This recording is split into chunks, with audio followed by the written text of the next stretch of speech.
Hello बच्चों, let's read the question. Light of wavelength 500 nanometer is incident on a metal with work function 2.28 electron volt. The de Broglie wavelength of the emitted electron is okay.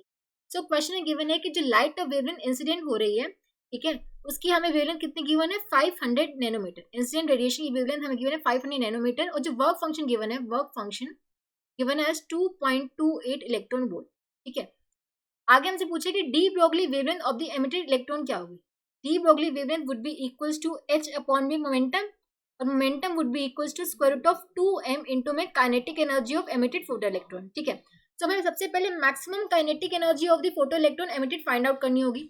अब देखो, using photoelectric effect equation हम लिख सकते हैं energy of the incident radiation minus work function would be equals to maximum kinetic energy of the photo electrons emitted.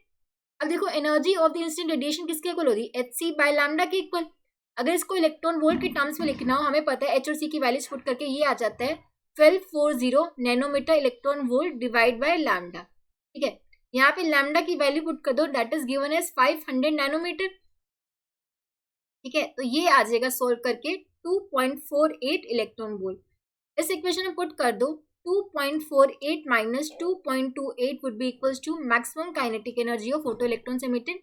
तो ये आ जाएगा जो maximum kinetic energy हो जाएगी that is given as 0.2 electron volt. ठीक है, अब देखो maximum kinetic energy पता चलेगी तो यहाँ से minimum wavelength फाइंड आउट कर सकते हैं. देखो, अगर kinetic energy maximum होगी तो जो wavelength होगी de Broglie wavelength would be minimum. So lambda min would be h divide by 2m into में kinetic energy maximum.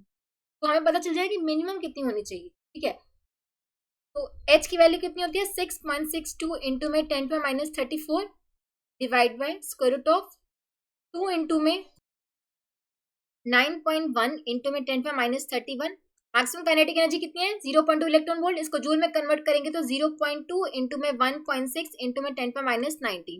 ठीक है, इसको सोल्व करोगे आपके पास आ जाएगा 28 इंटू में 10⁻10 मीटर अप्रोक्सीमेटली, यानी कि 2.8 इंटू में 10⁻9 मीटर. यानी कि मिनिमम वेवलेंथ इतनी होनी चाहिए, इससे ज्यादा भी हो सकती है, मिनिमम इतनी होनी चाहिए.